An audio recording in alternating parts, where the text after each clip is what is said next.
After watching a video I made titled Zakir Naik is a Joke, Bob Ross commented, "Is this acting in love towards your enemies or being beyond reproach? Keeping your mouth free from slander to call someone a joke and make fun of your opponents? Would Christ behave this way?" I replied, "No, the man who called the Pharisees fools, hypocrites, and whitewashed tombs full of dead men's bones would never call people names. LOL. Do I detect a hint of sarcasm in my voice?" Steve Muscle adds, "David, surely this is not a good attitude, my friend. The only way forward with Muslims is to love them, do not ridicule them. I hope you are hearing that I'm saying this in love. I'm convinced that ridiculing Muslims will not win them. Bless you, Steve from London." And I replied, "Odd how reality so rarely lines up with what Western Christians call the only way forward." Now, the complaint here is that I called Zakir Naik a joke. Why did I call Zakir Naik a joke? Because he's managed to convince Muslims that he's a champion debater who's taken down Christianity's top apologists when he's never faced a single experienced Christian debater. Not one. The fact that his career is based on portraying himself as something that he's not makes him a fraud. So why wouldn't I tell Muslims that he's deceived them and that in reality he's a complete joke? According to Bob Ross, I shouldn't tell them he's a joke because Jesus would never say something like that. As my comment suggests, I have no clue what Jesus Bob Ross is reading about. There were hypocritical religious leaders like Naik in the time of Jesus, and Jesus told them exactly what they were. So appealing to Jesus won't work here. What else is there? Well, according to Steve Muscle, the only way forward with Muslims is to love them and not to ridicule them. And again, he's referring to me telling Muslims that Zakir Naik is a joke.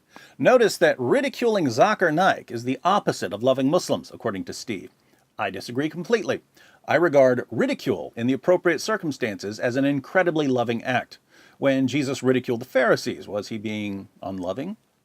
According to Steve Muscle, he was, but I think Jesus was telling the Pharisees exactly what they needed to hear.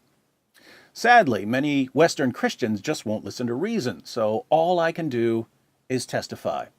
Or, even better, let a bunch of former Muslims testify. Name omitted because the penalty for leaving Islam is death writes, "Hi, David. I'm name omitted because the penalty for leaving Islam is death. I live in Turkey, also raised, and through grace I am a newborn Christian. You have shaken Islam, proving it wrong, proving that Jesus is the way. I would love to save my family and friends and all of Turkey so that they may be born again.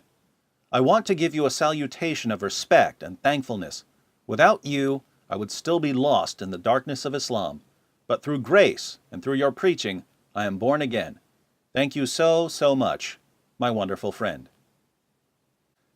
Name omitted because the penalty for leaving Islam is death writes, "David, I'm sure you're familiar with me by now. You've commented on my previous comments on a few of your videos, but it didn't go that well. As a Muslim from birth, I found your channel through a friend of mine who happened to be an atheist. I constantly refuted your videos, saying, Muhammad never did this, Islam is not like this and that. But I couldn't refute you with any rational approaches. After watching a few of your videos, my faith in Islam weakened, and by God, this weakening truly broke the chains of Islam that surrounded me, and I proclaimed with my tongue, this religion is nothing more than a religion that was inspired by Satan himself. So, proudly and joyfully, I left Islam about 4 to 5 days ago. I'm currently in the process of telling my parents, or telling my siblings, or my Muslim friends, but I fear the worst. The penalty is death, but here in the West, it's most likely a brutal beating. Nonetheless, I've been actively visiting a Presbyterian church, and they've been a great help to me. I expect myself to be baptized very soon. The love of Christ was with me from birth, but I was brainwashed to reject his love. My brother, thank you for the great amount of knowledge you send to people about the true fruit of Islam. I'm a supporter of what you do, and I plan to speak out against Islam, such as yourself, soon. I cannot express more gratitude and joy, but thank you, David, sincerely." Name omitted because the penalty for leaving Islam is death writes, I now know that Muhammad was a false prophet. David Wood has opened my eyes to the truth about Islam. Name omitted because the penalty for leaving Islam is death writes, Hello David, I'm an ex-Muslim and I accepted Jesus last week. I saw your videos a few months ago and they showed me the truth. Name omitted because the penalty for leaving Islam is death writes, David, your videos have helped many Muslims to know about Christ, including me. Many former Muslims are grateful for you. Name omitted because the penalty for leaving Islam is death writes, Well, thank you for playing a major part in my decision to leave Islam, but now what? Every day is like hell for me here, being secretly an ex-Muslim. I live in Saudi, the most extreme Islamist country in the world, where I can literally get executed for writing this comment. I can't get out of here. I legit feel my life has taken a turn to the worst.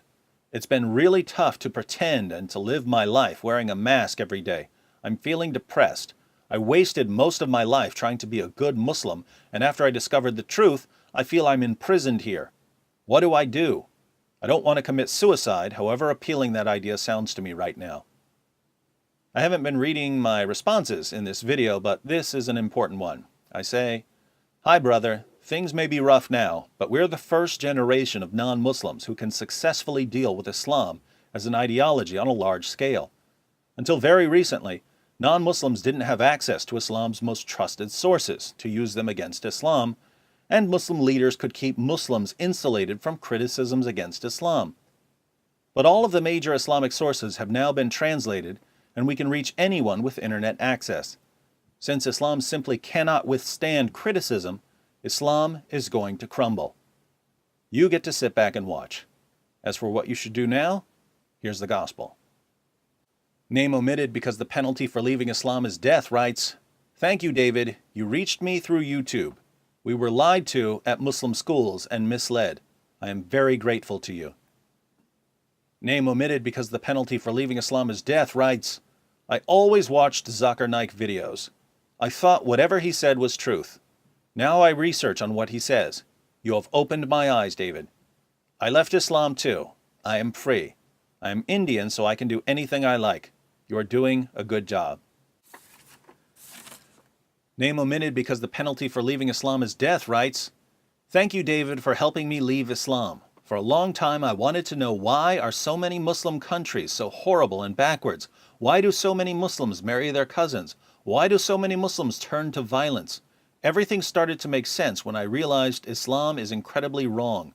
I'm thinking about converting to Christianity. Once again, keep up the good work, David. Name omitted because the penalty for leaving Islam is death writes, Hello, David. I grant that you get messages like this daily, but I would like to show my appreciation to you. I'm an ex-Muslim. I left Islam in February of this year. This comment was from last year, so this would have been February of 2016. I'm an apostate. I left Islam after being unable to defend the Quran, and especially Muhammad, from the backwards, evil actions of the Quran and Muhammad himself. I found it revolting and disgusting that Muhammad pleasured himself to a 6-year-old girl, and I questioned why I follow such a man. Even so, before I left, I would stay up very late, refuting the Quranic evidence that very openly says that men are allowed to rape married females, kill idolaters, etc. This is when my faith started to slip, though it was not gone, yet. But then I came across your video where you show us 10 Quran verses that justifies the actions of ISIL. Curiosity struck, and I went on to more videos, the newer and recent uploads, and I could not help but agree with you. Islam is a sadistic cult that belongs in the 1st century. If apostasy was not met by death, the followers of Islam would be much smaller than 1 billion. From an outside perspective, Islam may seem to grow fast, but on the inside, many people want to leave. I know 7 Muslim women that want to leave Islam and live a free life. However, they will get humiliated by their family and friends. I feel privileged that I'm a male. It's much easier for a male to leave compared to a female. Nonetheless, I left, and in July, I became a Christian through baptism. My faith now resides in the Lord Jesus. I want you to know that you have my deepest appreciation, and I genuinely respect you as an individual. I say to you, thank you for opening my eyes and the eyes of many.